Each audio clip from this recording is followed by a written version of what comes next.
Supreme court ਦੇ ਕਹਿਣ ਦਾ ਭਾ ਇਹ ਸੀ ਕਿ ਗਵਰਨਰ ਇਹ ਨਾ ਸਮਝੇ ਕਿ ਸਭ ਕੁਝ ਮੈਂ ਕਰ ਰਿਹਾ ਜਾਂ ਮੈਂ ਮਤਲਬ ਆਈ ਐਮ ਦ ਜਿਹਨੂੰ ਕਹਿੰਦਾ ਕਿ ਡੀ ਫੈਕਟੋ ਪਾਰ। ਮੈਂ ਦੱਸਿਆ ਕਿ ਹੋਰ ਸੂਬਿਆਂ ਦੇ ਵਿੱਚ ਵੀ ਪ੍ਰੋਬਲਮ ਆ ਰਹੀਆਂ ਨੇ, ਉਹਨਾਂ ਸਰਕਾਰਾਂ ਨੂੰ ਵੀ ਸੁਪਰੀਮ ਕੋਰਟ ਦੇ ਦਰਵਾਜ਼ੇ ਖੜਕਾਉਣੇ ਪੈ ਰਹੇ ਨੇ ਕਿਉਂਕਿ ਗਵਰਨਰ ਜਿਹੜੇ ਨੇ ਉਹ ਮਨਮਾਨੀਆਂ ਕਰਦੇ ਪਏ ਨੇ ਕਿ ਇਹ ਸਰਕਾਰ ਦਾ ਕੰਮ ਹੈ, ਇਹ ਗਵਰਨਰ ਦੀ ਡਿਸੀਜਨ ਨਹੀਂ ਹੈ ਕਿ ਸਰਕਾਰ ਨੇ ਕਿੰਨੀ ਵਾਰ ਸੈਸ਼ਨ ਸੱਦਣਾ ਨਹੀਂ ਸੱਦਣਾ। ਉਸ ਤੋਂ ਇਲਾਵਾ ਡੇ ਟੂ ਡੇ ਗਵਰਨੈਂਸ ਦੇ ਵਿੱਚ ਗਵਰਨਰ ਦੀ ਇੰਟਰਫੇरेंस ਦਾ ਕੋਈ ਮਤਲਬ ਬਣਦਾ ਹੀ ਨਹੀਂ ਹੈ ਤੇ ਉਹ ਉਹਨੂੰ करना भी नहीं चाहिए। नमस्कार, आदाब, सत श्री अकाल। इस ख़ास प्रोग्राम में एक बार फिर से मैं मनमोहन शर्मा आप सबका इस्तकबाल करता हूँ। सुप्रीम कोर्ट ऑफ इंडिया ने पंजाब गवर्नमेंट और गवर्नर दोनों को ये हिदायत दी है कि वो थोड़ा सा सोल सर्चिंग करें, अपने अपने जो हुकूक हैं उनके बारे में ज़्यादा मालूमात करें, और ये भी कहा है कि गवर्नर याद रखे ये बात कि वो इलेक्टेड रिप्रेजेंटेटिव नहीं है। ये जो पिछले कुछ हफ्तों में हमने बात करने की कोशिश की है, जो गवर्नर्स की मुदाखलत स्टेट एडमिनिस्ट्रेशन में, इस पे क्या सियासत हो रही है, ये मामला अब कोर्ट तक पहुंच गया है। और पंजाब का केस अगर हम देखें, बाकी स्टेट्स भी हैं, तेलंगाना है, केरला है, तमिलनाडु है, इस पे बहुत बातें हो रही है हिंदुस्तान में भी, और हमने भी ये सोचा है कि इस पे बात एक बार फिर से होनी चाहिए। इस बारे में तफसील में बात करने के लिए एक बार फिर से मेरे साथ जुड़े हैं मेरे सहयोगी रितेश लकी साहब। रितेश जी, आपका बहुत बहुत स्वागत है। शुक्रिया मनी जी। बनवारी लाल पुरोहित, भगवान मान, शोडाउन एक बार फिर से वैसे ख़त्म नहीं हो रहा है, तो नए नए टॉपिक्स आते ही रहते हैं, लेकिन इस बार भी जो है कोर्ट ने कहा है कि एक तो ये कि गवर्नर्स मनी बिल्स को ना रोके बिकॉज उसका एक टाइम पीरियड होता है। दूसरा ये कि ये हमेशा क्यों होता है कि जब कोर्ट में बात आती है उसके बाद जो है गवर्नर्स एकदम से जो है अपना काम करना शुरू करते हैं, वो रजामंदी देते हैं गवर्नमेंट के साथ। तो आप इसको किस तरह से देख रहे हैं? ये स्टेट पे इंटरफियरेंस है या क्या स्टेट गवर्नमेंट आम आदमी पार्टी की बहुत ज़्यादा जो है सेंसिटिव भी है और अग्रेसिव भी है, शायद चीज़ों को मिल बैठ के सुलझाया जा सकता था? क्या ऐसा है, आपको लगता है? देखो, सुप्रीम कोर्ट ने इस वक्त ਜਿਹੜਾ ਹੁਣ ਲੇਟੈਸਟ ਆਪਣੀ ਆਬਜ਼ਰਵੇਸ਼ਨ ਦਿੱਤੀ ਹੈ ਉਹਦੇ ਵਿੱਚ ਗਵਰਨਰ ਨੂੰ ਜ਼ਿਆਦਾ ਸੁਣਾਇਆ ਉਹਨਾਂ ਨੇ। ਹਾਲਾਂਕਿ ਉਹਨਾਂ ਨੇ ਕਿਹਾ ਕਿ the chief minister and the governor both need to do the soul searching. ਇਹ ਦੂਸਰਾ ਮੌਕਾ ਹੈ ਸੁਪਰੀਮ ਕੋਰਟ ਵਿੱਚ, ਦੂਸਰੀ ਵਾਰ ਇਹ ਲੈ ਕੇ ਪਹੁੰਚੇ ਨੇ। ਯੂ ਨੋ, ਤੁਸੀਂ ਸਰਕਾਰ ਦਾ ਕੰਮ ਹੈ, ਗਵਰਨੈਂਸ ਦਾ ਕੰਮ ਹੈ, ਤੁਸੀਂ ਲੋਕਾਂ ਦੇ ਕੰਮ ਕਰਨੇ, ਤੁਸੀਂ ਉਸ ਦੀ ਬਜਾਏ ਮੁਕੱਦਮੇਬਾਜ਼ੀ ਦੇ ਵਿੱਚ ਪਹੁੰਚੇ ਹੋ। ਇੱਕ ਸੈਸ਼ਨ ਬੁਲਾਉਣ ਨੂੰ ਲੈ ਕੇ ਸੁਪਰੀਮ ਕੋਰਟ ਤੱਕ ਜਾਣਾ ਪੈ ਰਿਹਾ ਹੈ। ਗਵਰਨਰ ਦਾ ਜਿਹੜਾ ਇੱਕ ਰੁਖ ਰਿਹਾ ਵਿਚ ਵਾਜ਼ ਨਾਟ ਐਪਰੀਸ਼ੀਏਟਿਡ। ਹੁਣ ਸੁਪਰੀਮ ਕੋਰਟ ਨੇ ਤਾਂ ਕਹਿ ਦਿੱਤਾ ਗਵਰਨਰ ਨੂੰ ਕਿ ਤੁਸੀਂ ਸੰਵਿਧਾਨਿਕ ਮੁਖੀ ਹੋ ਸਟੇਟ ਦੇ, ਤੁਸੀਂ ਇਲੈਕਟਿਡ ਰਿਪਰੈਜ਼ੈਂਟੇਟਿਵ ਨਹੀਂ ਹੋ, ਆਪਣੇ ਆਪ ਨੂੰ ਤੁਸੀਂ ਇਲੈਕਟਿਡ ਰਿਪਰੈਜ਼ੈਂਟੇਟਿਵ ਸਮਝਣਾ ਬੰਦ ਕਰੋ। ਖੈਰ ਇੰਡਾਇਰੈਕਟ ਤਰੀਕੇ ਨਾਲ ਗੱਲ ਕਹੀ, ਲੇਕਿਨ ਸੁਪਰੀਮ ਕੋਰਟ ਦੇ ਕਹਿਣ ਦਾ ਭਾ ਇਹ ਸੀ ਕਿ ਗਵਰਨਰ ਇਹ ਨਾ ਸਮਝੇ ਕਿ ਸਭ ਕੁਝ ਮੈਂ ਕਰ ਰਿਹਾ ਜਾਂ ਮੈਂ ਮਤਲਬ ਆਈ ਐਮ ਦ ਜਿਹਨੂੰ ਕਹਿੰਦਾ ਕਿ ਡੀ ਫੈਕਟੋ ਪਾਰ। ਸਿਰਫ ਮਨੀ ਬਿੱਲ ਨਹੀਂ ਬਲਕਿ ਕੋਈ ਵੀ ਬਿੱਲ ਹੋਵੇ ਗਵਰਨਰ ਨੂੰ ਇਸ ਨੂੰ ਡਿਸਪੋਜ਼ ਕਰਨਾ ਹੈ। ਗਵਰਨਰ ਕੋਲ 3-4 ਤਰੀਕੇ ਹੁੰਦੇ ਨੇ, ਜਾਂ ਤਾਂ ਰਿਜੈਕਟ ਕਰਦੇ ਜਿਹਨੂੰ ਲੱਗ ਰਿਹਾ ਕਿ ਮੇਰੇ ਹਿਸਾਬ ਨਾਲ ਕਾਨੂੰਨ ਦੇ ਹਿਸਾਬ ਨਾਲ, ਹਾਲਾਂਕਿ ਇਸ ਦੀ ਬੜੀਆਂ ਸੀਮਿਤ ਪਾਵਰਸ ਹੈਗੀਆਂ ਨੇ, ਬਹੁਤ ਲਿਮਿਟਿਡ ਪਾਵਰਸ ਗਵਰਨਰ ਐਕਸਰਸਾਈਜ਼ ਕਰਦਾ ਹੈ, ਲੇਕਿਨ ਜੇ ਉਹਨਾਂ ਨੂੰ ਬਿੱਲ ਤੋਂ ਕੋਈ ਸਹਿਮਤੀ ਨਹੀਂ ਹੈ, ਇਸ ਕੇਸ ਦੇ ਵਿੱਚ ਤਾਂ ਪਹਿਲਾਂ ਸੈਸ਼ਨ ਬੁਲਾਉਣ ਤੋਂ ਅਸਹਿਮਤੀ ਚਿੱਠੀ ਲਿਖਤੀ ਗਈ ਵੀ ਅਸੀਂ ਸਹਿਮਤ ਨਹੀਂ ਹੈ, ਤੁਸੀਂ ਇਹ ਸੈਸ਼ਨ ਸੱਦ ਹੀ ਨਹੀਂ ਸਕਦੇ। ਸੈਸ਼ਨ ਸੱਦ ਲਿਆ, ਜਦੋਂ ਸੁਪਰੀਮ ਕੋਰਟ ਦੇ ਵਿੱਚ ਪੰਜਾਬ ਸਰਕਾਰ ਨੇ ਮੁਕੱਦਮਾ ਫਾਈਲ ਕਰਤਾ ਤਾਂ ਗਵਰਨਰ ਨੇ ਫਿਰ ਕਿਹਾ ਜੀ ਅਸੀਂ 2 ਮਨੀ ਬਿਲਸ ਨੂੰ ਸਹਿਮਤੀ ਦੇਤੀ। ਇੱਕ ਪਾਸੇ ਸੈਸ਼ਨ ਨੂੰ ਮੰਨ ਨਹੀਂ ਰਹੇ, ਦੂਸਰੇ ਪਾਸੇ ਸੈਸ਼ਨ ਵਿੱਚ ਟੇਬਲ ਹੋਏ ਮਨੀ ਬਿਲਸ ਨੂੰ ਸਹਿਮਤੀ ਦੇ ਰਿਹਾ ਹੈ। ਸੁਪਰੀਮ ਕੋਰਟ ਨੇ ਵੀ ਇਹ ਆਬਜ਼ਰਵ ਕੀਤੀ ਹੈ ਕਿ ਜਦੋਂ ਸੁਪਰੀਮ ਕੋਰਟ ਤੱਕ ਮਾਮਲਾ ਆ ਜਾਂਦਾ ਤਾਂ ਗਵਰਨਰ ਫਿਰ ਹਰਕਤ ਵਿੱਚ ਆਉਂਦੇ ਨੇ। ਉਸ ਤੋਂ ਪਹਿਲਾਂ ਸਰਕਾਰਾਂ ਤਰਲੇ, ਉਹਨਾਂ ਨੇ ਰੈਫਰੈਂਸ ਦਿੱਤਾ ਕੇਰਲਾ ਦਾ, ਉਹਨਾਂ ਨੇ ਰੈਫਰੈਂਸ ਦਿੱਤਾ ਤਾਮਿਲਨਾਡੂ ਦਾ। ਉਹਨਾਂ ਦੱਸਿਆ ਕਿ ਹੋਰ ਸੂਬਿਆਂ ਦੇ ਵਿੱਚ ਵੀ ਪ੍ਰੋਬਲਮ ਆ ਰਹੀਆਂ ਨੇ, ਉਹਨਾਂ ਸਰਕਾਰਾਂ ਨੂੰ ਵੀ ਸੁਪਰੀਮ ਕੋਰਟ ਦੇ ਦਰਵਾਜ਼ੇ ਖੜਕਾਉਣੇ ਪੈ ਰਹੇ ਨੇ ਕਿਉਂਕਿ ਗਵਰਨਰ ਜਿਹੜੇ ਨੇ ਉਹ ਮਨਮਾਨੀਆਂ ਕਰਦੇ ਪਏ ਨੇ। ਮਨਮਾਨੀ ਸ਼ਬਦ ਨਹੀਂ ਵਰਤਿਆ, ਲੇਕਿਨ ਸਪਿਰਿਟ ਇਹੀ ਹੈ ਕਿ ਇਹ ਨੌਬਤ ਕਿਉਂ ਆਉਂਦੀ ਹੈ ਕਿ ਗਵਰਨਰ ਸੁਪਰੀਮ ਕੋਰਟ ਤੱਕ ਪਹੁੰਚਾ ਦਿੰਦੇ ਨੇ ਸਰਕਾਰਾਂ ਨੂੰ। ਸਰਕਾਰ ਦਾ ਸਮਾਂ, ਐਨਰਜੀ, ਟਾਈਮ ਵੇਸਟ ਹੁੰਦਾ ਹੈ, ਕਾਨੂੰਨੀ ਪੈਰਵੀਆਂ ਕਰਨੀਆਂ ਪੈਂਦੀਆਂ, ਵਕੀਲ ਖੜੇ ਕਰਨੇ ਪੈਂਦੇ ਨੇ। ਹੁਣ ਇਸ ਕੇਸ ਦੇ ਵਿੱਚ ਕੱਲ੍ਹ ਐਡਵੋਕੇਟ ਜਨਰਲ ਥੋੜ੍ਹਾ ਨਾ ਖੜਾ ਹੈ, ਪੰਜਾਬ ਨੇ ਲੱਖਾਂ ਰੁਪਏ ਦੇ ਕੇ ਇੱਕ ਹੋਰ ਵਕੀਲ ਸੁਪਰੀਮ ਕੋਰਟ ਦਾ ਖੜਾ ਕੀਤਾ ਹੈ। ਐਡਵੋਕੇਟ ਜਨਰਲ ਤਾਂ ਉਹਦੇ ਨਾਲ ਅਸਿਸਟ ਕਰ ਰਿਹਾ ਹੋਏਗਾ, ਸੋ ਉਹ ਖਰਚੇ ਹੋ ਰਹੇ ਨੇ। ਗਵਰਨਰ ਨੇ ਆਪਣਾ ਵਕੀਲ ਖੜਾ ਕੀਤਾ ਹੈ, ਆਈ ਥਿੰਕ ਤੁਸ਼ਾਰ ਮਹਿਤਾ ਉਹਨਾਂ ਨੇ ਵਕੀਲ ਖੜਾ ਕਰ ਲਿਆ। ਤੁਸੀਂ ਦੇਖੋ ਵੀ ਗਵਰਨਰ ਤੇ ਪੰਜਾਬ ਸਰਕਾਰ ਵੀ ਇੱਕ ਪ੍ਰਾਈਵੇਟ ਵਕੀਲ ਕਰ ਰਹੀ ਹੈ ਉਹਨੂੰ। ਆਈ ਥਿੰਕ ਜੇ ਮੈਂ ਗਲਤ ਅਭਿਸ਼ੇਕ ਮਨੂ ਸਿੰਘਵੀ ਸਾਹਿਬ ਇੱਕ ਆਪਣੀ ਪੇਸ਼ੀ ਦਾ, ਜੇ ਮੈਂ ਘੱਟ ਨਹੀਂ ਬੋਲ ਰਿਹਾ, ਉਹਨਾਂ ਦੇ ਪੈਨਲ ਦੇ ਵਿੱਚ 7-8 ਲੱਖ ਤੋਂ ਘੱਟ ਨਹੀਂ ਲੈਂਦੇ ਇੱਕ ਪੇਸ਼ੀ ਦਾ, and same goes for Tushar. So Punjab ਦਾ ਗਵਰਨਰ ਤੇ ਪੰਜਾਬ ਸਰਕਾਰ ਨੂੰ 8-8 10-10 ਲੱਖ ਰੁਪਏ ਇੱਕ ਪੇਸ਼ੀ ਤੇ, ਇੱਕ ਪੇਸ਼ੀ ਪੈ ਗਈ ਹੁਣ 10 ਨਵੰਬਰ ਨੂੰ ਅਗਲੀ ਤਰੀਕ ਹੈ, ਉਸ ਦੇ ਵਿੱਚ ਵੀ ਇਹ ਤੁਸੀਂ ਦੇਖੋ ਨਾ ਕਿ 20-25-30 ਲੱਖ ਰੁਪਏ ਬੈਠੇ ਬੈਠੇ ਖੱਜਲ ਕਰਤਾ। ਇਸ ਤੋਂ ਪਹਿਲਾਂ ਵੀ ਸੁਪਰੀਮ ਕੋਰਟ 'ਚ ਗਏ ਨੇ। ਤੋ ਇਹ ਸਰਕਾਰ ਦੇ ਵਿੱਚ ਰਾਜਪਾਲ ਤੇ ਗਵਰਨਰ ਦੀ ਆਪਸ ਦੇ ਵਿੱਚ ਨਾ ਬਣਨਾ, ਤੇ ਗਵਰਨਰ ਦਾ ਦੇਖੋ ਇੱਥੇ ਆਪਾਂ ਪਹਿਲਾਂ ਵੀ ਇਸ ਚੀਜ਼ ਨੂੰ ਪੁਆਇੰਟ ਆਊਟ ਕੀਤਾ ਕਿ ਗਵਰਨਰ ਦੀ ਜਿਹੜੀ ਇੰਟਰਫੇਰੈਂਸ ਹੈ, ਵਿਧਾਨ ਸਭਾ ਸੈਸ਼ਨ ਆਪਣੀ ਲਾਸਟ ਆਪਾਂ ਨੂੰ ਚੰਗੀ ਤਰ੍ਹਾਂ ਯਾਦ ਹੈ ਜਦੋਂ ਆਪਾਂ ਡਿਸਕਸ਼ਨ ਕੀਤੀ ਸੀ ਕਿ ਇਹ ਸਰਕਾਰ ਦਾ ਕੰਮ ਹੈ, ਇਹ ਗਵਰਨਰ ਦੀ ਡਿਸੀਜਨ ਨਹੀਂ ਹੈ ਕਿ ਸਰਕਾਰ ਨੇ ਕਿੰਨੀ ਵਾਰ ਸੈਸ਼ਨ ਸੱਦਣਾ ਨਹੀਂ ਸੱਦਣਾ।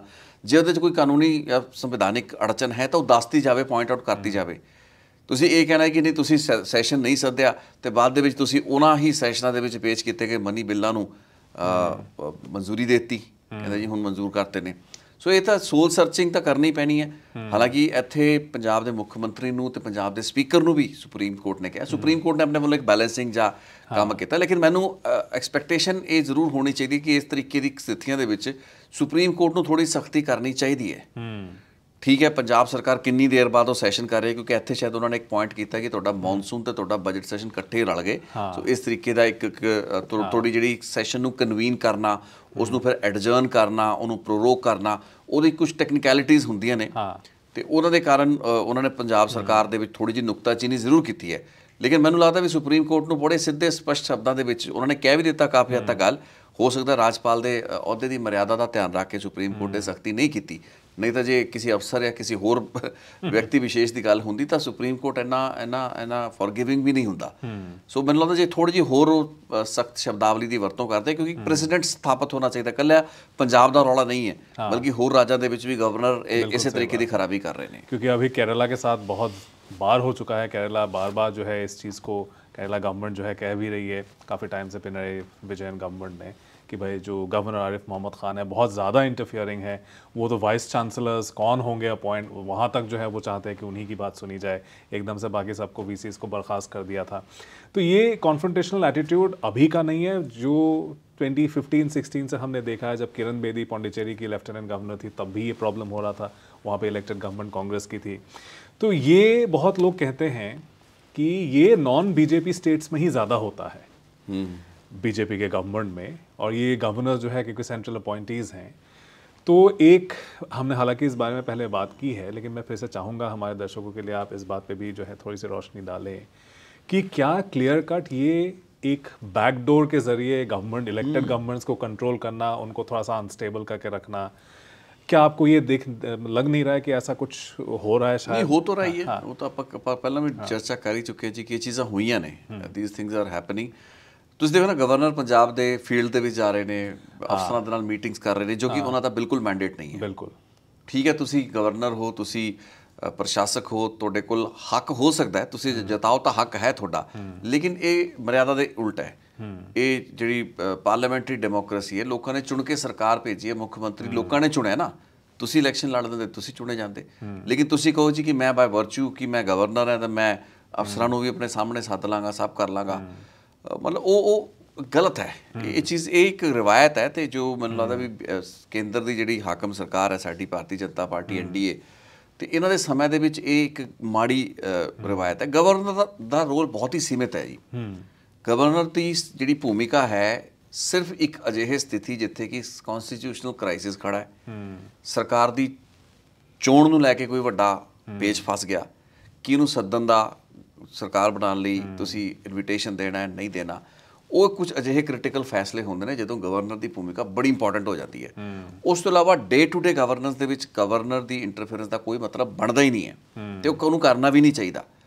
ਜੇ ਕੋਈ ਚੀਜ਼ ਗਲਤ, ਫੋਰ ਇੰਸਟੈਂਸ ਪੰਜਾਬ ਦਾ ਕੇਸ ਥੋੜ੍ਹਾ ਵੱਖਰਾ ਹੈ, ਮੈਨੂੰ ਆਪਾਂ ਕੇਰਲਾ ਤੇ ਤਾਮਿਲਨਾਡੂ ਦੇ ਨਾਲ ਨਾ ਉਤਲੇ ਲੈਵਲ 'ਤੇ ਤਾਂ ਲੱਗਦਾ ਵੀ ਗਵਰਨਰ ਇੰਟਰਫੇਅਰ ਕਰ ਰਹੇ ਨੇ, ਲੇਕਿਨ ਜੇ ਪੰਜਾਬ ਦੇ ਕੇਸ ਦੇ ਵਿੱਚ ਕਈ ਐਸੇ ਕੰਟਰੋਵਰਸ਼ੀਅਲ ਬਿੱਲ ਲਿਆਂਦੇ ਗਏ ਜੋ ਕਿ ਵਿਰੋਧੀ ਧਿਰਾਂ ਨੇ ਵੀ ਇਤਰਾਜ਼ ਬਹੁਤ ਕੀਤੇ, ਗਵਰਨਰ ਨੇ ਆਪਣੇ ਪੱਧਰ 'ਤੇ ਇਤਰਾਜ਼ ਛੱਡਤੇ। ਹੁਣ ਠੀਕ ਹੈ, ਗਵਰਨਰ ਜਿੱਥੇ ਤੱਕ ਇਤਰਾਜ਼ ਉਹਨਾਂ ਦਾ ਹੱਕ ਹੈ, ਉਹ ਬਿੱਲਾਂ ਨੂੰ ਰੋਕ ਸਕਦੇ ਨੇ, ਉਹਨਾਂ ਨੂੰ ਹੋਲਡ ਕਰ ਸਕਦੇ ਨੇ, ਜਾਂ ਉਹਨਾਂ ਨੂੰ ਰਿਜੈਕਟ ਕਰ ਸਕਦੇ ਨੇ, ਪ੍ਰੈਜ਼ੀਡੈਂਸ਼ੀਅਲ ਰੈਫਰੈਂਸ ਲਈ ਭੇਜ ਸਕਦੇ ਨੇ, ਉਹਨਾਂ ਨੂੰ ਕਰਨ ਦਾ ਰਾਈਟਸ ਨੇ, ਕੁਛ ਉਹਨਾਂ ਨੂੰ ਕਾਨੂੰਨ ਨੇ ਤਾਕਤਾਂ ਦਿੱਤੀਆਂ ਹੋਈਆਂ ਨੇ। So he should do that, rather than ਇਹ ਕਹਿੰਦੇ ਕਿ ਤੁਸੀਂ ਸੈਸ਼ਨ ਬੁਲਾਉਣਾ ਨਹੀਂ ਬੁਲਾਉਣਾ। ਤੇ ਜਿਵੇਂ ਮਨੀ ਬਿੱਲ ਦਾ ਜ਼ਿਕਰ ਕੀਤਾ ਵੀ ਇਹਨਾਂ ਨੂੰ ਤੁਸੀਂ ਜ਼ਿਆਦਾ ਸਮੇਂ ਤੱਕ ਹੋਲਡ ਨਹੀਂ ਕਰ ਸਕਦੇ, ਕਿਉਂਕਿ ਕ੍ਰਿਟੀਕਲ ਜਿਹੜੇ ਖਰਚੇ ਹੈਗੇ ਨੇ, state the day to day functioning ਹੈਗੀ, ਉਹ ਇਫੈਕਟ ਹੋ ਰਹੀ ਹੈ।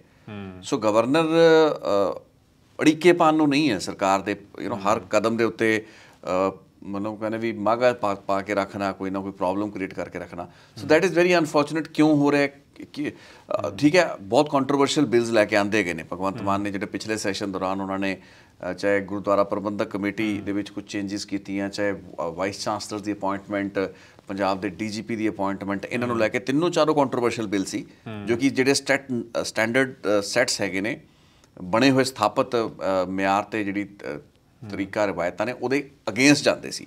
ਲੇਕਿਨ ਉੱਤੇ ਜੇ ਇਤਰਾਜ਼ ਉੱਠਣਾ ਅਦਾਲਤਾਂ 'ਚ ਉੱਠ ਜਾਏਗਾ। ਉਹ ਮਾਮਲੇ ਦੀ ਵੈਟਿੰਗ ਜਾ ਕੇ ਅੱਗੇ UPSC ਨੇ ਕਰਨੀ ਹੈ, ਜਾਂ DGP ਦੀ ਚੋਣ ਹੈ, ਜੇ SGPC ਦਾ ਮਾਮਲਾ ਗੁਰਦੁਆਰਾ ਕਮਿਸ਼ਨ ਬੈਠੇ ਨੇ, ਅਦਾਲਤਾਂ ਬੈਠੀਆਂ ਨੇ, ਉਸ ਲੈਵਲ ਤੇ ਤੁਸੀਂ ਆਪਣੀ ਭੂਮਿਕਾ ਤੁਸੀਂ ਨਾ ਜੱਜ ਬਣ ਕੇ ਬੈਠ ਜਾਓ। ਤੁਹਾਡਾ ਕੰਮ ਤੁਸੀਂ ਬਿਲਸ ਨੂੰ ਅੱਗੇ ਪਾਸ ਕਰਨਾ। ਜੇ ਤੁਹਾਨੂੰ ਲੱਗਦਾ ਕੋਈ ਵੱਡੀ ਵਧੀਕੀ ਹੋ ਗਈ, ਤੁਸੀਂ ਰਿਜੈਕਟ ਕਰ ਦਿਓ। ਸਰਕਾਰ ਕੋਈ ਹੋਰ ਢੰਗ ਤਰੀਕਾ ਲੱਭ ਲੇਗੀ ਅਦਾਲਤਾਂ ਦੇ ਜ਼ਰੀਏ। ਲੇਕਿਨ ਤੁਸੀਂ ਕਹੋ ਜੀ ਮੈਂ ਤਾਂ ਹਰ ਬਿੱਲ ਵੈਟ ਕਰਾਂਗਾ, ਮੈਂ ਤਾਂ ਹਰ ਚੀਜ਼ ਦੀ ਪ੍ਰਮਾਣਿਕਤਾ ਨੂੰ ਦੇਖਾਂਗਾ ਕੀ ਸਹੀ ਹੈ ਕੀ ਗਲਤ ਹੈ, ਇਹ ਤਾਂ ਕੋਈ ਲੌਜਿਕ ਨਹੀਂ ਹੈ। ਇਹ ਤਾਂ ਤੁਸੀਂ ਕਹਿੰਦੇ ਵੀ ਮੋਨੀਟਰਿੰਗ ਨਹੀਂ ਕਰ ਸਕਦੇ। Governor should not be a monitor on a day to day basis. So ਇਹ ਬਹੁਤ ਹਾਈ ਲੈਵਲ ਦੀ ਜਿਹੜੀ ਇੰਟਰਫੇਰੈਂਸ ਰਹੀ ਹੈ। ਤੇ ਆਪਾਂ ਦੇਖੀਏ ਪੰਜਾਬ ਦੇ ਵਿੱਚ ਇਹ ਤਾਂ ਚਲੋ ਵਿਧਾਨਿਕ ਕੰਮਕਾਜ ਹੈ, ਵਿਧਾਨ ਸਭਾ ਦੇ ਨਾਲ ਜੁੜਿਆ ਹੋਇਆ, ਬਿਲਸ ਦੇ ਨਾਲ ਜੁੜਿਆ ਹੋਇਆ, ਸੈਸ਼ਨ ਨੂੰ ਸੱਦਣਾ, ਲੈਜਿਸਲੇਟਿਵ ਅਸੈਂਬਲੀ ਦੇ ਬਿਜ਼ਨਸ ਨੂੰ ਕੰਡਕਟ ਕਰਨਾ, ਉਹਨੂੰ ਲੈ ਕੇ ਰਿੜ ਕੇ ਨੇ। ਬਟ ਗਰਾਊਂਡ ਲੈਵਲ ਦੇ ਉੱਤੇ ਅਫਸਰਾਂ ਦੇ ਨਾਲ ਮੁਲਾਕਾਤਾਂ, ਮੀਟਿੰਗਾਂ ਕਰਨਾ, ਜ਼ਿਲ੍ਹਿਆਂ ਦੇ ਵਿੱਚ ਜਾਣਾ, ਮਤਲਬ ਠੀਕ ਹੈ। If you want to support government, ਉਹਦੇ 'ਚ ਕੋਈ ਮੈਨੂੰ ਲੱਗਦਾ ਨਹੀਂ ਕਿ ਕੋਈ ਨਾ ਪੱਖੀ ਗੱਲ ਹੈ। ਲੇਕਿਨ ਜੇ ਤੁਹਾਡਾ ਪਰਪਸ ਇੱਕ parallel centre of power create ਕਰਨਾ ਹੈ parallel to the chief minister, I think that is a wrong intention. हाँ, और यहाँ पे बहुत लोग इस बारे में भी बात करते हैं कि गवर्नर का जो ऑफिस है वो दरअसल एक कॉलोनियल लेगेसी है कि पहले भी जब अंग्रेज़ थे तो जब ये प्रोविंशियल असेंबलीज बनने लगे, इंडियन जो इलेक्टेड गवर्नमेंट्स थे उनको थोड़ा अनस्टेबल, इनसिक्योर रखा जाए, इसीलिए जो है एक अंग्रेज़ों का एक इंटरफेरेंस होता था through position of the governor, जो इक्विवेलेंट जो आज हम देख पा रहे हैं गवर्नर का ऑफिस है। बहुत लोग इस बारे में ये भी बात कहते हैं कि अब शायद इस ऑफिस को हटा देना चाहिए, इसकी कोई ज़रूरत नहीं है। आप क्या सोचते हैं? एक बड़ा ਵੱਡਾ ਮੂਟ ਪੁਆਇੰਟ ਹੈ। ਬਟ ਯੈਸ, ਮੈਂ ਜਿੰਨਾ ਕਿ ਮੈਂ ਸਮਝਦਾ ਕਿ ਜੇ ਗਵਰਨਰ ਦਾ ਇਹੀ ਰੋਲ ਹੈ ਜਿਹਦੇ 'ਚ ਕਨਫਿਊਜ਼ਨ ਜ਼ਿਆਦਾ ਹੈ, ਪ੍ਰੋਬਲਮ ਜ਼ਿਆਦਾ ਹੈ, ਤਾਂ ਫਿਰ ਐਸੇ ਇੰਸਟੀਟਿਊਸ਼ਨ ਦਾ ਕਰਨਾ ਕੀ ਹੈ? ਕਿਉਂਕਿ ਗਵਰਨਰ ਨੇ ਆਪਣੀ ਰੈਲੇਵੈਂਸ ਨੂੰ ਖੁਦ ਇੱਥੇ ਘਟਾਇਆ ਹੈ। ਫਿਰ ਸਾਰੇ ਮਤਲਬ ਸੁਪਰੀਮ ਕੋਰਟ ਕੋਲ ਚੱਲ ਜਾਵੇ ਨਾ, ਉਹਦੇ ਲਈ ਗਵਰਨਰ ਦੀ ਕੀ ਲੋੜ ਹੈ? ਜੇ ਹਰ ਚੀਜ਼ ਦਾ ਫੈਸਲਾ ਹੀ ਤੁਸੀਂ ਸੈਸ਼ਨ ਸੱਦਿਆ, ਤੇ ਸੈਸ਼ਨ ਸੱਦਣ ਲਈ ਤੁਹਾਨੂੰ ਸੁਪਰੀਮ ਕੋਰਟ ਜਾਣਾ ਪਿਆ ਭਗਵੰਤ ਮਾਨ ਸਰਕਾਰ ਨੂੰ, ਪਹਿਲਾਂ ਵੀ ਜਾ ਚੁੱਕੇ ਨੇ। ਸੋ ਫਿਰ ਗਵਰਨਰ ਦੀ ਕੀ ਭੂਮਿਕਾ ਰਹਿ ਜਾਂਦੀ ਹੈ? ਫਿਰ ਤਾਂ ਸੁਪਰੀਮ ਕੋਰਟ ਤੋਂ ਸਿੱਧਾ ਹੀ ਇਜਾਜ਼ਤ ਮੰਗ ਲੇ, ਅਦਾਲਤਾਂ ਲਿਖ ਕੇ, ਸਰਕਾਰਾਂ ਅਦਾਲਤਾਂ ਨੂੰ ਲਿਖ ਕੇ ਦੇ ਦਿਆ ਕਰਨ ਜੀ ਅਸੀਂ ਸੱਦ ਸਕਦੇ ਨਹੀਂ ਸੱਦ ਸਕਦੇ, ਠੀਕ ਹੈ ਨਾ। ਸੋ ਉਹ ਤਾਂ ਅੱਛਾ, ਗਵਰਨਰ ਦੀ ਭੂਮਿਕਾ ਕੀ ਹੈ? ਰਿਬਨ ਕੱਟਣ ਤੋਂ ਇਲਾਵਾ, ਸੈਰੇਮੋਨੀਅਲ ਟਾਈਟਲਰ ਹੈਡ ਹੋਣ ਤੋਂ ਇਲਾਵਾ ਉਹੀ ਹੈ ਜੋ ਮੈਂ ਕਿਹਾ ਵੀ ਜਦੋਂ ਪੇਜ ਫਸ ਜਾਂਦਾ ਹੈ, ਮੈਜੋਰਿਟੀ ਮਾਈਨੋਰਿਟੀ ਦਾ ਚੱਕਰ ਹੋ ਜਾਂਦਾ ਹੈ ਗਿਣਤੀਆਂ ਮਿਣਤੀਆਂ ਦੇ ਵਿੱਚ, ਉਹ ਇੱਕ ਕ੍ਰਿਟੀਕਲ ਫੇਜ਼ ਹੁੰਦਾ ਜਦੋਂ ਗਵਰਨਰ ਦਾ ਰੋਲ ਹੀ ਸਭ ਤੋਂ ਇੰਪੋਰਟੈਂਟ ਹੁੰਦਾ। ਅਤੇ ਸ਼ਾਇਦ ਇਹੀ ਕਾਰਨ ਹੈ ਕਿ ਸਰਕਾਰਾਂ, ਜਿਹੜੀ ਵੀ ਕੇਂਦਰ ਦੇ ਵਿੱਚ ਸਰਕਾਰ ਹੁੰਦੀ ਹੈ, ਉਸ ਨੂੰ ਪਤਾ ਹੈ ਵੀ ਸੂਬਿਆਂ ਦੇ ਵਿੱਚ ਅਸੀਂ ਇੱਕ ਆਪਣਾ ਬੰਦਾ ਰੱਖਾਂਗੇ, ਕਿਸੇ ਅਜਿਹੀ ਕ੍ਰਿਟੀਕਲ ਘੜੀ ਦੇ ਉੱਤੇ ਜੇ ਲੋੜ ਪਈ ਕਿਸੇ ਸਰਕਾਰ ਨੂੰ ਜੇ ਡਿਸਮਿਸ ਕਰਨਾ ਹੈ, ਕਿਸੇ ਸਰਕਾਰ ਨੂੰ ਜੇ ਭੰਗ ਕਰਨਾ ਹੈ, ਸੰਵਿਧਾਨ ਦਾ ਹਵਾਲਾ ਦੇ ਕੇ, ਆਰਥਿਕ ਫਾਈਨੈਂਸ਼ੀਅਲ ਉਹਦਾ ਕ੍ਰਾਈਸਿਸ ਦਾ ਹਵਾਲਾ ਦੇ ਕੇ, 3-4 ਗਰਾਊਂਡਸ ਹੈਗੇ ਨੇ ਕੌਂਸਟੀਟਿਊਸ਼ਨਲ ਕ੍ਰਾਈਸਿਸ ਦੇ ਜਾਂ ਕ੍ਰਾਈਸਿਸ ਦੇ, ਜਿਸ ਦੇ ਬੇਸ ਉੱਤੇ ਸਰਕਾਰ 352 356 'ਚ ਗਿਰੀ ਜਾ ਸਕਦੀ ਹੈ। ਸੋ ਉਹ ਕੰਮ ਗਵਰਨਰ ਨੇ ਕਰਨਾ, ਰਿਕਮੈਂਡੇਸ਼ਨ ਕਰਨੀ ਹੈ। ਸੋ ਮੈਨੂੰ ਲੱਗਦਾ ਕਿ ਇਹੀ ਪਰਪਸ ਇਸ ਆਫਿਸ ਦਾ ਹੈ।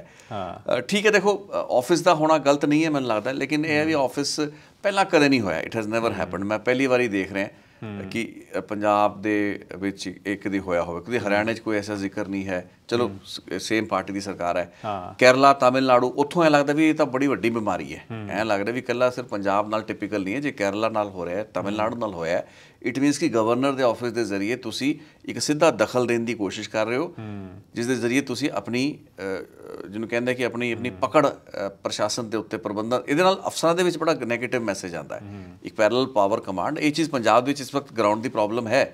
ਆਫਿਸਰਸ ਉਹ ਇਹ ਸੋਚ ਕੇ ਬੈਠੇ ਨੇ ਵੀ ਪਤਾ ਨਹੀਂ ਕਦੋਂ ਸਰਕਾਰ ਗਿਰ ਨਾ ਜਾਏ, ਫਿਰ ਸੈਂਟਰ ਦਾ ਉਹ ਹੋ ਜਾਏਗਾ। ਮਤਲਬ ਇਸ ਤਰੀਕੇ ਦੀ ਮਾਨਸਿਕਤਾ ਦੇ ਨਾਲ ਵੀ ਲੋਕ ਬੜਾ ਅਲੱਗ-ਅਲੱਗ ਆਪਣੀ ਨੋਸ਼ਨਸ ਲੈ ਕੇ ਸੋਚਦੇ ਨੇ, ਤੇ ਇਹ ਮਾਹੌਲ ਕ੍ਰੀਏਟ ਵੀ ਜਾਣਬੁੱਝ ਕੇ ਕੀਤਾ ਜਾਂਦਾ ਹੈ ਕਿ ਸਰਕਾਰ ਨੇ ਤਾਂ ਟਿਕਣਾ ਨਹੀਂ, ਤਾਂ ਸਰਕਾਰ ਗਿਰਦੀ ਜਾਏਗੀ। ਸੋ ਫਿਰ ਅਫਸਰਾਂ ਦੀ ਜਿਹੜੀ ਇੱਕ ਲੋਇਲਟੀ ਹੈਗੀ ਉਹ ਆਲਮੋਸਟ ਸ਼ਿਫਟ ਹੋਣੀ ਸ਼ੁਰੂ ਹੋ ਜਾਂਦੀ ਹੈ। ਫਿਰ ਉਹ ਵਿੱਚ ਵਿਚਾਲੇ ਜਿਹਾ ਕੰਮ ਕਰਦੇ ਨੇ, ਦੇ ਨੈਵਰ ਅਕਾਊਂਟੇਬਲ। ਉਹ ਫਿਰ ਮਤਲਬ ਉਹਨੂੰ ਵੀ ਸਾਰੇ ਬੌਸਸ ਨੂੰ ਤੁਸੀਂ ਖੁਸ਼ ਕਰਨ ਲੱਗ ਜਾਂਦਾ, ਤੁਸੀਂ ਆਪਣੀ ਡਿਲੀਵਰੀ ਵੀ ਐਫੀਸ਼ੀਐਂਸੀ नहीं दिखा सकते हो। सो यही मैंने लगता हो रहा है। मैं आपको 2 एग्जांपल्स दूंगा। मैं ये सवाल थोड़ा अलग तरीके से मैं फिर से आपसे पूछूंगा। एक हमने महाराष्ट्र का एग्जांपल देखा, जब भगत सिंह कोश्यारी थे इससे पहले गवर्नर, रातों रात जो है बुला दिया उन्होंने फडणवीस को, और जो है वो सरकार बनाने की एक कोशिश थी। वो वहाँ पे एक इलीगल स्टेप माना जा रहा था, बिकॉज आप मिडनाइट में आप ये काम आपको करना नहीं चाहिए था। दूसरा, हालांकि आज उनके सुर बदले हुए हैं, लेकिन जब वो गवर्नर थे कश्मीर के, सत्यपाल मलिक, उन्होंने ये बस एग्जाम्पल मतलब एक्सप्लेनेशन दिया कि भाई मेरे घर का फैक्स मशीन काम नहीं कर रहा था। जो महबूबा मुफ्ती चीफ मिनिस्टर थी, उन्होंने लेटर ऑफ सपोर्ट दिया था, वो उन्होंने बोला कि मुझे पहुंचा ही नहीं बिकॉज फैक्स मशीन ख़राब था, और उन्होंने सरकार बर्खास्त कर दी। और ये बहुत ही अहम साबित हुआ स्टेट के लिए, बिकॉज जो उनका कॉन्स्टिट्यूशन था जम्मू एंड कश्मीर का, उसके मुताबिक आपका लेजिस्लेचर अगर सेशन में नहीं है तो आपका गवर्नर डिसाइड कर सकता है कि स्टेट को मर्ज होना चाहिए क्या फुली। तो ये एक अहम एक स्टेप था जिसका इस्तेमाल किया गया। तो इसलिए मैं ये जानना चाह रहा था, मतलब 2 एक powerful examples of recent times में हमारे पास हैं। क्या इस ऑफिस का इस सेम तरीके से जिस तरह से ये चल रहा है, क्या इसका कोई वैलिडिटी भी है? वैलिडिटी ਮੈਨੂੰ ਲੱਗਦਾ ਵੈਲਿडिਟੀ ਇਨ ਅਬਿਊਜ਼ ਹੈ। ਜਦੋਂ ਕਹਿੰਦਾ ਵੀ ਇੱਕ ਐਸਾ ਡਿਫੰਕਟ ਆਫਿਸ ਜਿਹਦੀ ਕੋਈ ਜ਼ਿਆਦਾ ਮਹੱਤਵ ਨਾ ਹੋਵੇ, ਟੂ ਦ ਐਕਸਟੈਂਟ ਕਿ ਉਹਦਾ ਕੋਈ ਜ਼ਿਆਦਾ ਰੋਲ ਨਹੀਂ ਹੈ, ਠੀਕ ਹੈ, ਉਹ ਘਰ ਦੇ ਵਿੱਚ ਬਜ਼ੁਰਗ ਦੀ ਜਗ੍ਹਾ ਬੈਠੇ ਨੇ, ਸੋ ਉਹ ਗਵਰਨਰ ਦਾ ਰੋਲ ਹੈ ਨਾ, ਤੇ ਉਹਨੂੰ ਉਹੀ ਸ਼ੋਭਦਾ ਹੈ। ਲੇਕਿਨ ਜੇ ਹਰ ਕੰਮ ਦੇ ਵਿੱਚ ਬਜ਼ੁਰਗ ਕਹਿਣ ਵੀ ਨਹੀਂ ਜੀ ਇੰਜ ਨਹੀਂ ਇੰਜ ਕਰੋ, ਤਾਂ ਫਿਰ ਘਰ ਦਾ ਕੰਮ ਮੁਸ਼ਕਿਲ ਹੋ ਜਾਂਦਾ ਹੈ। ਸੋ ਉਹ ਮੈਨੂੰ ਲੱਗਦਾ ਵੀ ਅਬਿਊਜ਼ ਹੋ ਰਿਹਾ ਹੈ। Right now this institution is being abused at the what you ਕੇ ਐਟ ਦ ਜੋ ਵੀ ਪਿੱਛੋਂ ਉਹਨਾਂ ਨੂੰ ਹੱਲਾਸ਼ੇਰੀ ਦੇ ਰਿਹਾ ਹੈ। ਕੇਂਦਰ ਸਰਕਾਰ ਕਹਿ ਰਹੀ ਵੀ ਤੁਸੀਂ ਸੂਬੇ ਦੀ ਗਵਰਨਮੈਂਟ ਨੂੰ ਸਟੇਬਿਲਿਟੀ ਦੇ ਨਾਲ ਕੰਮ ਨਾ ਕਰਨ ਦਿਓ। ਸੋ ਕੋਈ ਨਾ ਕੋਈ ਇਸ਼ਾਰਾ ਉੱਤੋਂ ਕਿਤੋਂ ਨਾ ਕਿਤੋਂ ਹੈ। ਅਦਰਵਾਈਜ਼ ਇਹ ਸਾਰੇ ਦੇ ਸਾਰੇ ਗਵਰਨਰ ਪਹਿਲਾਂ ਵੀ ਪਬਲਿਕ ਲਾਈਫ ਦੇ ਵਿੱਚ ਰਹੇ ਨੇ, ਇਹਨਾਂ ਨੂੰ ਸਭ ਨੂੰ ਪਤਾ ਕਿ ਗਵਰਨਰ ਦੀ ਕਿੰਨੀਆਂ ਤਾਕਤਾਂ ਨੇ। ਲੇਕਿਨ ਉਹ ਇਹ ਹੈ ਕਿ ਹੁਣ ਤੁਸੀਂ ਵੱਧ ਚੜ੍ਹ ਕੇ ਜਦੋਂ ਤਾਕਤਾਂ ਦੀ ਦੁਰਵਰਤੋਂ ਕਰਨੀ ਸ਼ੁਰੂ ਕਰ ਦਿਓ, ਜੋ ਕਿ ਇਸ ਕੇਸ ਦੇ ਵਿੱਚ ਪੰਜਾਬ ਵਾਲੇ ਕੇਸ ਵਿੱਚ ਕੀਤੀ ਗਈ ਹੈ, ਤੇ ਹੁਣ ਤਾਂ ਸੁਪਰੀਮ ਕੋਰਟ ਨੇ ਕਹਿ ਦਿੱਤਾ। ਹੁਣ ਮੈਨੂੰ ਲੱਗਦਾ ਪੰਜਾਬ ਦੇ ਗਵਰਨਰ ਨੂੰ ਥੋੜ੍ਹੀ ਇਹਨਾਂ ਨੂੰ ਸ਼ਰਮ ਵੀ ਕਰਨੀ ਚਾਹੀਦੀ ਹੈ, ਕਿਉਂਕਿ ਐਡੇ ਵੱਡੇ ਅਹੁਦੇ 'ਤੇ ਬੈਠ ਕੇ ਜੇ ਤੁਹਾਨੂੰ ਸੁਪਰੀਮ ਕੋਰਟ ਕਹਿ ਰਿਹਾ ਕਿ ਦੇਖੋ ਭਗਵੰਤ ਮਾਨ ਚਲੋ ਨਵੇਂ ਨੇ ਰਾਜਨੀਤੀ ਦੇ ਵਿੱਚ, ਪਬਲਿਕ ਲਾਈਫ ਦੇ ਵਿੱਚ, ਉਹਨਾਂ ਦਾ ਇੱਕ ਲਿਮਿਟਡ ਲੈਵਲ ਦੀ ਗੱਲ ਹੈ, ਲੋਕਾਂ ਦੇ ਚੁਣੇ ਹੋਏ ਸਟਰੋਂਗ ਲੀਡਰ ਨੇ, ਬਣ ਕੇ ਆਏ ਨੇ, ਉਹਨਾਂ ਨੂੰ ਤੁਸੀਂ ਰਿਸਪੈਕਟ ਦਿਓ। ਲੇਕਿਨ ਤੁਹਾਡਾ ਤਾਂ ਤਜਰਬਾ ਬਹੁਤ ਜ਼ਿਆਦਾ, ਕਹਿੰਦੇ ਤੁਸੀਂ ਤਾਂ ਪਬਲਿਕ ਲਾਈਫ ਦੇ ਵਿੱਚ ਵਿਚਰੇ ਹੋ ਰਹੇ ਹੋ। ਸੋ ਤੁਹਾਨੂੰ ਜੇ ਸੁਪਰੀਮ ਕੋਰਟ ਇਹ ਕਹਿ ਰਿਹਾ ਕਿ you should be you know ਆਪਣੀ ਜਿਹੜਾ ਵਤੀਰਾ ਹੈ ਉਸ ਨੂੰ ਸੁਧਾਰੋ, ਇਹ ਬੜੀ ਵੱਡੀ ਗੱਲ ਹੋ ਜਾਂਦੀ ਹੈ। ਗਵਰਨਰ ਨੂੰ ਤੇ ਚੀਫ ਮਿਨਿਸਟਰ ਨੂੰ ਕਹਿਣਾ, ਯਾਨੀ ਕਿ ਸਾਡੇ ਟੌਪ ਦੇ ਸਟੇਟ ਦੇ 2 ਲੀਡਰ ਹੈਗੇ ਨੇ, ਮੋਰ ਵਿਦ ਦ ਗਵਰਨਰ, ਤੇ ਉਹਨਾਂ ਨੂੰ ਜੇ ਡਿਸਪਲਿਨ ਕੀਤਾ ਜਾ ਰਿਹਾ ਕੋਰਟਸ ਵੱਲੋਂ, ਇਹ ਤਾਂ ਲੋਕਾਂ ਦੀ ਬੜੀ ਚਿੰਤਾ ਦਾ ਵਿਸ਼ਾ ਵੀ ਕਿਹੋ ਜਿਹੇ ਲੋਕ ਸਾਨੂੰ ਗਵਰਨ ਕਰਦੇ ਪਏ ਨੇ। एक और बात है यहाँ पर कि गवर्नर्स जो हैं बहुत स्ट्रांगली जो है पॉलिटिकल स्टेटमेंट्स दे रहे हैं, जो एक कॉन्स्टिट्यूशनल अथॉरिटी को देना नहीं चाहिए। बनवारी लाल पुरोहित साहब ने खुद जो है चीफ सेक्रेटरी को, जो है डीजीपी को बोला है कि भाई आप जो है कोई पॉलिटिकल इंटरफेरेंस अगर हो रहा है तो फिर ਮੈਨੂੰ ਲੱਗਦਾ ਪੰਜਾਬ ਸਰਕਾਰ ਨੂੰ ਇੱਕ ਪਟੀਸ਼ਨ ਇਸ ਤੇ ਵੀ ਪਾਣੀ ਚਾਹੀਦੀ ਹੈ ਕਿ ਡੀਜੀਪੀ ਦੇ ਨਾਲ ਮੁਲਾਕਾਤਾਂ ਕਰਨਾ, ਉਹਨਾਂ ਨੂੰ ਡਾਇਰੈਕਸ਼ਨਸ ਦੇਣਾ, ਪੈਰਲਲੀ ਡਾਇਰੈਕਸ਼ਨਸ ਦੇਣਾ, ਇਹ ਵੀ ਇੱਕ ਕੰਟਰੋਵਰਸ਼ੀਅਲ ਪੁਆਇੰਟ ਹੈ। हाँ, जो भगत सिंह कोश्यारी के बहुत से नाकाबिले बर्दाश्त स्टेटमेंट्स थे अगेंस्ट सावित्रीबाई फुले, मुझे जितना याद आ रहा है, तो उस पर बहुत ज़्यादा कंट्रोवर्सी हो गया। अल्टीमेटली शायद उनको उसी वजह से रिमूव भी किया गया बाद में। फिर हमने देखा केरला गवर्नर आरिफ मोहम्मद खान ने एक प्रेस कॉन्फ्रेंस में उठ के इरफान हबीब को गुंडा कह दिया। तो इस किस्म का जो है एक लैंग्वेज जो एक पॉलिटिकल लीडर का होता है, वो गवर्नर के ऑफिस से वो एक्सपेक्ट नहीं किया जा सकता है। तो क्या धीरे धीरे ये एक, जैसे हम देख पा रहे हैं कि पॉलिटिकल ऑफिस तो एक चीफ मिनिस्टर का है जो इलेक्टेड लीडर है, एक सीजन पॉलिटिशियन है, गवर्नर्स अल्टीमेटली बहुत टाइम पर, कोई रिटायर्ड पुलिस ऑफिसर है, कोई रिटायर्ड ब्यूरोक्रेट है, पब्लिक ऑफिस में बहुत टाइम से पहले थे, ऐसे नॉन पॉलिटिकल नॉन कंट्रोवर्शियल लोगों को आमतौर पे ऐसे पोजीशंस पे रखा जाता है। अब हम देख रहे हैं कि ये ट्रेंड बदल गया है। अब आरएसएस वर्कर्स हों, चलिए वो भी हम एक्सेप्ट कर सकते हैं, लेकिन बहुत ज़्यादा ऐसे पॉलिटिकल स्पीचेस कि आप एक कॉन्स्टिट्यूशनल में ऑफिस में बैठ के आप अपने ही इलेक्टेड गवर्नमेंट के खिलाफ आप ओपनली आप स्टेटमेंट्स देते हैं, ये डेंजरस ट्रेंड नहीं है? ਬਿਲਕੁਲ ਹੈ। ਉਹ ਤਾਂ ਸੁਪਰੀਮ ਕੋਰਟ ਨੇ ਕਹਿ ਦਿੱਤਾ। ਅੱਜ ਦਾ ਜਿਹੜਾ ਕੱਲ੍ਹ ਦਾ ਆਰਡਰ ਆਇਆ ਹੈ ਉਸ ਦੇ ਵਿੱਚ ਜਿਹੜੀ ਟਿੱਪਣੀ ਹੈ ਉਹਦੇ ਵਿੱਚ ਸਾਫ਼ ਹੈ ਕਿ ਆਪਣੇ ਆਪ ਨੂੰ ਇਲੈਕਟਿਡ ਰਿਪਰੈਜ਼ੈਂਟੇਟਿਵ ਸਮਝਣਾ ਬੰਦ ਕਰੋ। ਤਾਂ ਇਸ ਤੋਂ ਵੱਡੀ ਤਾਂ ਹੁਣ ਸੁਪਰੀਮ ਕੋਰਟ ਤਾਂ ਇਸ ਤੋਂ ਸਖਤ ਗੱਲ ਨਹੀਂ ਕਹਿ ਸਕਦਾ। ਇਹ ਤਾਂ ਹੁਣ ਸਮਝਣ ਦੀ ਗੱਲ ਹੈ। ਜਦੋਂ ਐਡੇ ਵੱਡੇ ਆਫਿਸ ਨੂੰ ਤੇ ਹੁਣ ਟਾਈਮ ਵੀ ਦਿੱਤਾ ਗਿਆ ਵੀ ਤੁਸੀਂ ਆਪਣੀ ਸਥਿਤੀ ਸਪਸ਼ਟ ਕਰੋ, ਜੋ ਚੀਜ਼ਾਂ ਤੁਸੀਂ ਹੋਲਡ ਕਰਕੇ ਬੈਠੇ ਹੋ 10 ਤਰੀਕ ਤੱਕ ਸਾਨੂੰ ਜਵਾਬ ਦਿਓ। ਇਹਨਾਂ ਨੇ ਖੁਦ ਹੀ ਕਹਿਤਾ, ਗਵਰਨਰ ਦੇ ਆਫਿਸ ਵੱਲੋਂ ਖੁਦ ਕਿਹਾ ਗਿਆ ਜੀ ਅਸੀਂ ਉਸ ਉੱਤੇ ਜੋ ਵੀ ਪੋਜੀਸ਼ਨ ਹੈ ਤੇ ਅਸੀਂ ਕਲੀਅਰ ਕਰ ਦਾਂਗੇ। ਸੋ ਮੈਨੂੰ ਲੱਗਦਾ ਕਿ ਉਹ ਸਾਰੀਆਂ ਚੀਜ਼ਾਂ ਐਡਰੈਸ ਹੋਈਆਂ ਨੇ, ਲੇਕਿਨ ਉਹਦੇ ਲਈ ਸੁਪਰੀਮ ਕੋਰਟ ਜਾ ਕੇ ਵਕੀਲਾਂ ਤੇ ਇੰਨਾ ਖਰਚਾ ਕੀਤਾ ਗਿਆ, ਜਦਕਿ ਇਹ ਸਾਰੀਆਂ ਚੀਜ਼ਾਂ ਬੜੀਆਂ ਸਟੈਂਡਰਡ ਸੈੱਟ ਹੈਗੇ ਨੇ। ਇਹ ਨਹੀਂ ਸਮਝ ਵਿੱਚ ਆਉਂਦਾ ਵੀ ਨਵੇਂ ਕਿਉਂ ਨਵੇਂ ਵਿਵਾਦ ਖੜੇ ਕੀਤੇ ਜਾਂਦੇ ਨੇ, ਇਸ ਤਰੀਕੇ ਦੀ ਕੰਟਰੋਵਰਸੀਜ਼ ਬਾਰ-ਬਾਰ ਖੜੀਆਂ ਕਰ ਲਈਆਂ ਜਾਂਦੀਆਂ ਨੇ, ਜਦੋਂ ਕਿ ਪਿਛਲੇ 30-40 ਸਾਲਾਂ ਤੋਂ ਕੋਈ ਐਸੀ ਗੱਲਬਾਤ ਨਹੀਂ ਹੈ। ਇੰਨੇ ਗਵਰਨਰ ਆਏ, ਇੰਨੇ ਗਏ ਨੇ, ਸਰਕਾਰਾਂ ਆਈਆਂ ਗਈਆਂ, ਕਦੇ ਵੀ ਕੋਈ ਕਨਫਰੰਟੇਸ਼ਨ ਨਹੀਂ, ਕਲੈਸ਼ ਨਹੀਂ। ਮੈਨੂੰ ਲੱਗਦਾ ਹੁਣ ਹੀ ਜਿਹੜੀ ਸੈਂਟਰਲ ਗਵਰਨਮੈਂਟ ਹੈਗੀ ਹੈ, ਬੀਜੇਪੀ ਦੀ ਗਵਰਨਮੈਂਟ ਹੈ, ਜੋ ਵੀ ਉਹਨਾਂ ਵੱਲੋਂ ਮੈਂਡੇਟ ਹੈ ਉਹਨਾਂ ਦੇ ਗਵਰਨਰਸ ਨੂੰ ਕਿ ਤੁਸੀਂ ਇੰਟਰਫੇਅਰ ਕਰਨਾ ਹੈ, ਤਾਂ ਹੀ ਕਰਕੇ ਕਰ ਰਹੇ ਨੇ। ਅਦਰਵਾਈਜ਼ ਗਵਰਨਰ ਆਪਣੇ ਪੱਧਰ ਤੇ ਇੱਕ ਕੋਇਨਸੀਡੈਂਸ ਇਤਫਾਕ ਨਹੀਂ ਹੋ ਸਕਦਾ ਕਿ 3-3 4-4 ਸਟੇਟਸ ਜਾ ਕੇ ਸੁਪਰੀਮ ਕੋਰਟ ਦਾ ਦਰਵਾਜ਼ਾ ਖੜਕਾ ਰਹੀਆਂ ਨੇ ਤੇ ਕਹਿ ਰਹੀ ਨੇ ਕਿ ਜੀ ਰਾਜਪਾਲ ਸਾਨੂੰ ਸਾਡੇ ਕੰਮ ਰੋਕ ਕੇ ਬੈਠੇ, ਸਾਡੇ ਬਿੱਲ ਰੋਕ ਕੇ ਬੈਠੇ, ਸਾਡੇ बिजनेस ਨੂੰ ਅੱਗੇ नहीं होने दे रहे। So which is a very serious thing.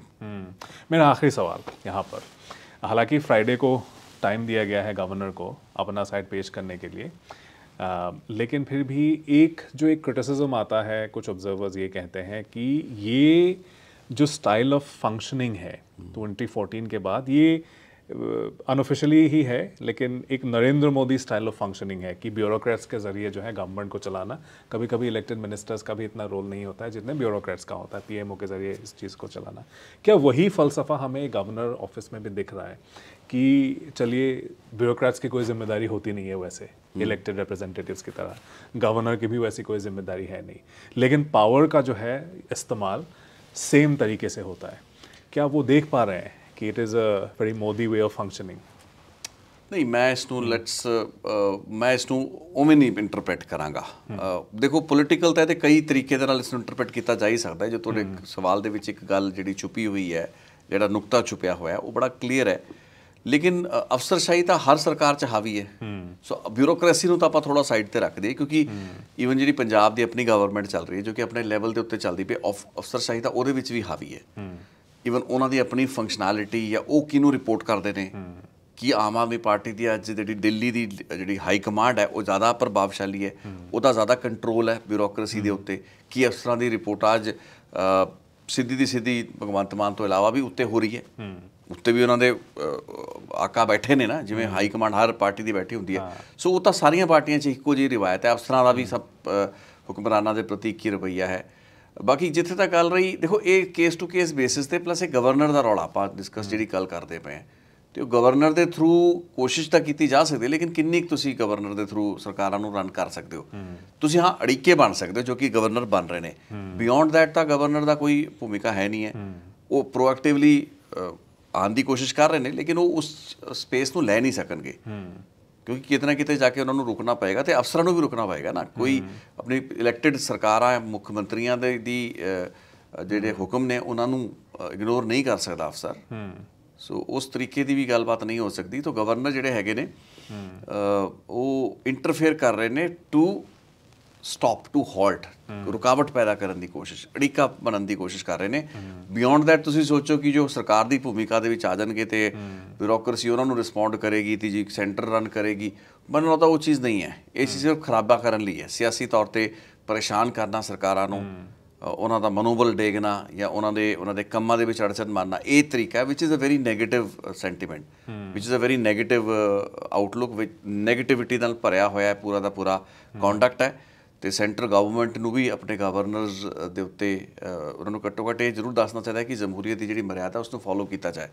ਕੱਲ੍ਹ ਨੂੰ ਉਹ ਜਦੋਂ ਵਿਰੋਧ ਦੇ ਵਿੱਚ ਹੋਣਗੇ, ਵਿਰੋਧੀ ਧਿਰਾਂ ਹੋਣਗੇ, ਉਹਨਾਂ ਦੇ ਸਰਕਾਰਾਂ ਜਦੋਂ ਚੱਲਣਗੀਆਂ ਰਾਜਾਂ ਦੇ ਵਿੱਚ, ਤੇ ਜੇ ਸੈਂਟਰ ਦੇ ਵਿੱਚ ਕੋਈ ਹੋਰ ਪਾਰਟੀ ਹੁਕਮਰਾਨ ਹੋਏਗੀ, ਉਹ ਜਦੋਂ ਦਬਾਅ ਪਾਏਗੀ, ਇਸ ਤਰੀਕੇ ਨਾਲ ਕੰਮ ਕਰੇਗੀ, ਤਾਂ ਫਿਰ ਉਹ ਵੀ ਤਾਂ ਇਹੀ ਗੱਲਾਂ ਕਰਨਗੇ ਨਾ।